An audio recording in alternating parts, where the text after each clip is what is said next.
Corona महामारी का संकट अभी खत्म नहीं हुआ है कि अब दुनिया के कई देशों में मंकी पॉक्स ने चिंता बढ़ा दी है। अलग अलग देशों में मंकी पॉक्स के 100 से ज्यादा मामलों की पुष्टि हो चुकी है। एक हफ्ते पहले तक मंकी पॉक्स के मामले इतने कम थे कि इसे किसी तरह का खतरा नहीं माना जा रहा था, लेकिन पिछले कुछ ही दिनों में ब्रिटेन के साथ साथ अमेरिका, फ्रांस, जर्मनी, ऑस्ट्रेलिया समेत 12 देशों में इसके मरीज पाए जाने की पुष्टि हो गई, जिसके बाद अब मंकी पॉक्स को गंभीरता से लिया जा रहा है। इतना ही नहीं, वर्ल्ड हेल्थ ऑर्गेनाइजेशन ने कहा है कि कुछ ही दिनों में मंकी पॉक्स के और भी मामले बढ़ सकते हैं।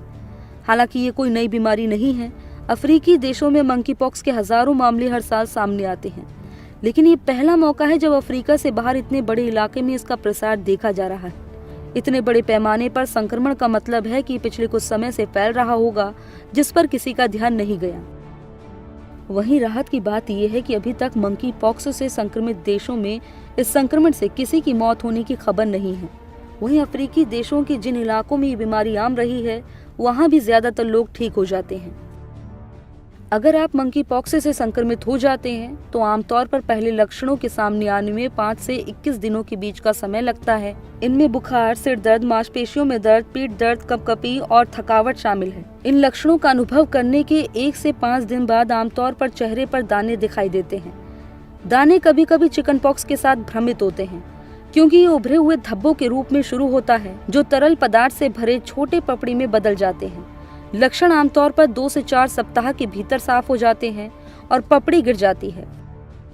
एहतियातन भारत सरकार ने सभी राज्यों को विदेश से आने वाले यात्रियों की विशेष निगरानी के निर्देश दिए हैं। साथ ही National Centre for Disease Control और Indian Council of Medical Research को अलर्ट जारी करते हुए NCDC और ICMR को मंकी पॉक्स की स्थिति पर बारीकी से नजर रखने के लिए कहा है।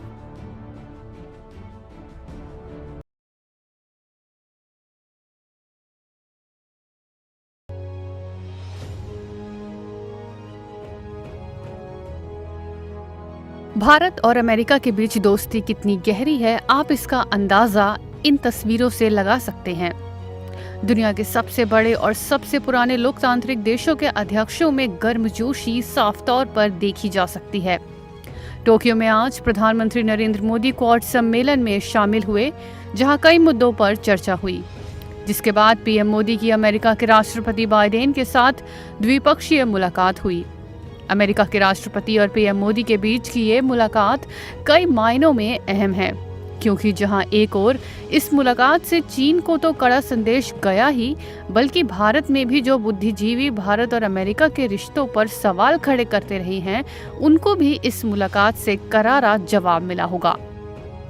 जहां एक ओर राष्ट्रपति बाइडेन ने कोरोना महामारी को लोकतांत्रिक तरीके से सफलतापूर्वक करने के लिए PM मोदी की तारीफ की, इसके साथ ही उन्होंने महामारी से निपटने में चीन की विफलता के साथ भारत की सफलता की तुलना की।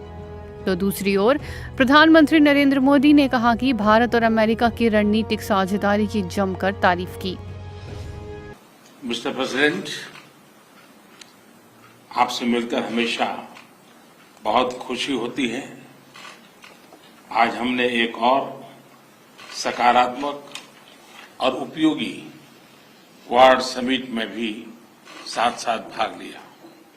भारत और अमेरिका की स्ट्रेटेजिक पार्टनरशिप सही मायने में एक पार्टनरशिप ऑफ ट्रस्ट है। हमारे साझा मूल्यों और सुरक्षा सहित कई क्षेत्रों में हमारे समान हितों ने इस ट्रस्ट के बॉन्ड को मजबूत किया है।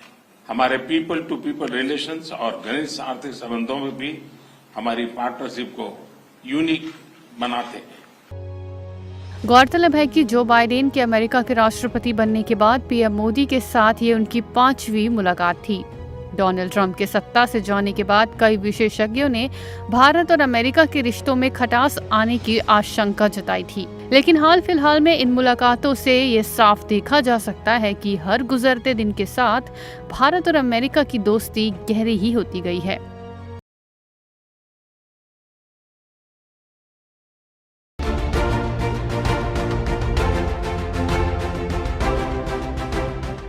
टेक्सास के प्राइमरी स्कूल में मासूम बच्चों पर अंधाधुंध फायरिंग के मामले ने अमेरिका के साथ पूरी दुनिया को झकझोर कर रख दिया है। जो भी इस वारदात के बारे में सुन रहा है उसे इस पर भरोसा नहीं हो रहा कि कैसे 18 साल के एक हमलावर ने स्कूल में घुसकर ताबड़तोड़ फायरिंग कर दी और 19 बच्चों के साथ 21 लोगों की जान ले ली। इस घटना पर अमेरिका के राष्ट्रपति जो बाइडेन ने भी दुख जताया है। राष्ट्र को संबोधित करते हुए उन्होंने कहा कि अब एक्शन लेने का समय आ गया है। हमें उन लोगों को बताने की जरूरत है जो इस तरह कानून के खिलाफ जाकर बंदूक उठाते हैं। हम उन्हें माफ नहीं करेंगे। वहीं टेक्सास में हुए हमले के बाद पूरे अमेरिका में राष्ट्रीय शोक घोषित कर दिया गया है।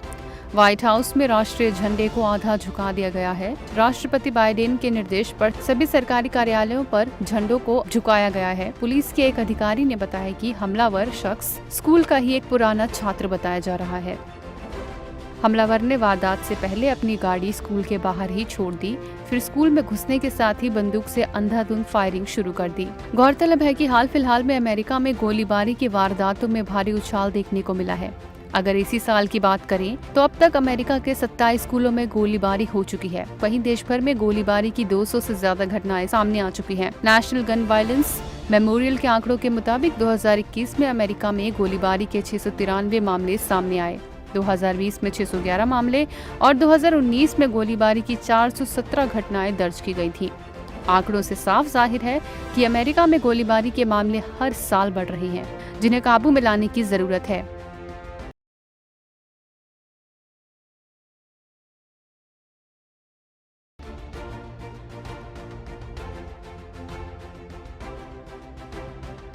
राजस्थान के उदयपुर में चिंतन शिविर के बाद कांग्रेस पार्टी तेजी से कमर कसती नजर आ रही है। उदयपुर में हुए कांग्रेस के चिंतन शिविर के बाद अब पार्टी एक्शन मोड में है, जिसको लेकर दिल्ली में सोनिया गांधी, राहुल गांधी और प्रियंका गांधी के नेतृत्व में कांग्रेस लीडरशिप नए फैसले ले रही है। इसी सिलसिले में अब मिशन 2024 से पहले कई कमेटियां बनाई गई हैं। इनमें से एक कमेटी लोकसभा चुनाव 2024 के लिए बनाई है, जिसे टास्क फोर्स 2024 नाम दिया गया है। राजनीतिक मामलों को देखने के लिए पॉलिटिकल अफेयर ग्रुप का गठन भी किया गया है। इसके अलावा भारत जोड़ो यात्रा को लेकर central planning group for coordination का गठन किया गया है। इसमें राजस्थान से 2 प्रमुख चेहरों को शामिल किया गया है। पूर्व डिप्टी सीएम सचिन पायलट को भारत जोड़ो यात्रा के लिए बनी central planning group for coordination में शामिल किया गया है। ये ग्रुप कश्मीर से कन्याकुमारी तक होने वाली कांग्रेस की भारत जोड़ो यात्रा की प्लानिंग और कोऑर्डिनेशन का काम देखेगा। दूसरी ओर गांधी जयंती के दिन यानी 2 अक्टूबर को राहुल गांधी के नेतृत्व में पदयात्रा शुरू करने जा रही है। यह पदयात्रा कश्मीर से कन्याकुमारी तक करीब 3500 किलोमीटर की होगी, जिसमें देश भर के लोगों से संपर्क किया जाएगा और केंद्र सरकार की नीतियों के खिलाफ जन समर्थन जुटाने की कोशिश की जाएगी। गौरतलब है कि देश भर के मौजूदा राजनीतिक मसलों पर पार्टी की स्टैंड तय करने के लिए और उस पर प्लानिंग बनाने के लिए पार्टी ने पॉलिटिकल अफेयर ग्रुप बनाया है, जिसमें राहुल गांधी के अलावा मल्लिकार्जुन खड़गे, गुलाम नबी आजाद जैसे कई बड़े नाम शामिल हैं, जो कि 2024 के चुनावों के मद्देनजर देश में पार्टी की संगठनात्मक और चुनावी रणनीति पर पार्टी अध्यक्ष को राय देने के साथ उसकी प्लानिंग भी बनाएगी।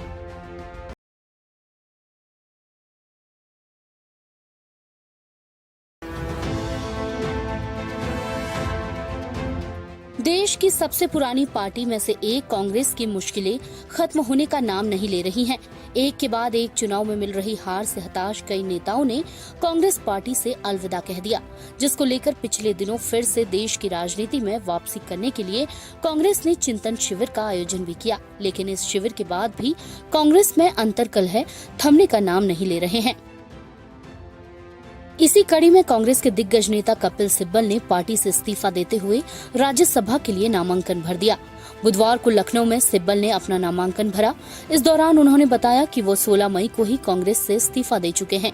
सिब्बल के नामांकन के दौरान सपा प्रमुख अखिलेश यादव और राम गोपाल यादव भी मौजूद रहे। आपको बता दें कि सिब्बल कांग्रेस हाईकमान खासकर राहुल गांधी पर सवाल उठा चुके हैं। ऐसे में माना जा रहा था कि कांग्रेस उन्हें शायद ही राज्यसभा भेजे।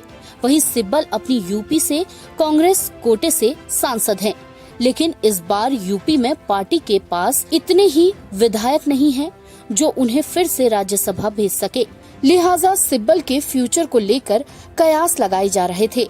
अब समाजवादी पार्टी के टिकट पर नामांकन दाखिल कर उन्होंने तमाम अटकलों पर विराम लगा दिया है।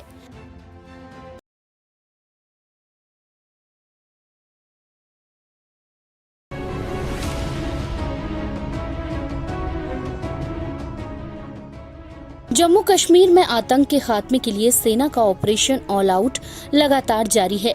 इसी कड़ी में बारामूला में सुरक्षा बलों को बड़ी कामयाबी हाथ लगी है, जहां एक ऑपरेशन में सुरक्षा बलों ने 3 पाकिस्तानी आतंकी मार गिराए हैं। वहीं इस ऑपरेशन के दौरान एक जवान शहीद हुआ है। बताया गया है कि आतंकियों से बड़ी संख्या में हथियार और गोला बारूद बरामद किए गए हैं।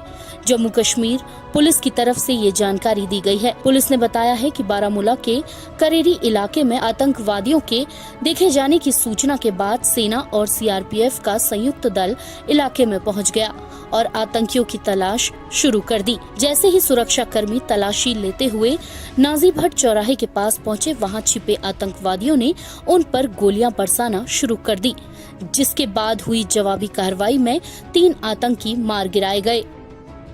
जानकारी के मुताबिक इस वक्त कश्मीर घाटी में आतंकी अपने मंसूबों को अंजाम देने की कोशिश कर रहे हैं। लगातार घुसपैठ की कोशिशें हो रही हैं, जिन्हें भारतीय सेना नाकाम करने का काम कर रही है। बताया गया है कि मारे गए पाकिस्तानी आतंकी भी इसी तरह की कोशिश में थे। सरहद पार से बड़ी मात्रा में हथियार भेजे जा रहे हैं।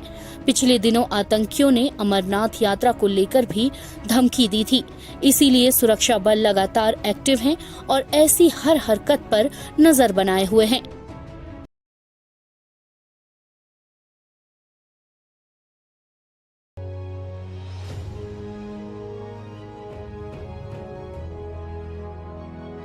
महंगाई पर काबू पाने के लिए भारत सरकार ने बड़ा फैसला किया। भारत सरकार ने अब चीनी के एक्सपोर्ट पर पाबंदियां लागू कर दी हैं। सरकार ने चीनी के निर्यात को 100 लाख टन तक सीमित करने का फैसला किया है। सरकार का मानना है कि चीनी की बढ़ती कीमत को रोकने और देश में इसकी सुचारू सप्लाई जारी रखने के लिए ये फैसला लिया गया। ये पाबंदी 1 जून से अगले आदेश तक लागू रहेगी। चीनी मिलों और निर्यातकों को 1 जून के बाद निर्यात के लिए सरकार से एक्सपोर्ट रिलीज ऑर्डर के रूप में मंजूरी लेनी होगी। चीनी के निर्यात में 6 साल में पहली बार पाबंदियां लागू की गई हैं। सरकार अपने पास कम से कम 2 से 3 महीने का चीनी का स्टॉक रखना चाहती है, ताकि घरेलू मांग को पूरा किया जा सके। फिलहाल दुनिया में सबसे ज्यादा चीनी का उत्पादन भारत में ही होता है, लेकिन चीनी के एक्सपोर्ट करने के मामले में भारत का नंबर दूसरा है। भारत से आगे इस मामले में ब्राजील है। ऐसे में भारत से चीनी के निर्यात पर रोक लगने के बाद कई देशों में दिक्कत का सामना करना पड़ सकता है। दरअसल भारत से सबसे ज्यादा चीनी Indonesia, Afghanistan, Sri Lanka, Bangladesh, UAE, Malaysia और अफ्रीकी देश खरीदते हैं। गौरतलब है कि अभी कुछ दिन पहले ही भारत सरकार ने घरेलू जरूरतों को ध्यान में रखते हुए गेहूं के एक्सपोर्ट पर भी बैन लगा दिया था, जिसके बाद कई देशों ने भारत के इस फैसले पर आपत्ति जताई थी, क्योंकि रूस यूक्रेन युद्ध के चलते खाद्य संकट के उपजने के जो संकेत मिल रहे थे, वो भारत के गेहूं के एक्सपोर्ट पर बैन लगाने के बाद और भी ज्यादा गहरा गए थे।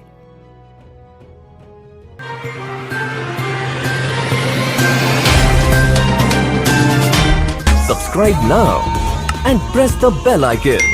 Never miss an update.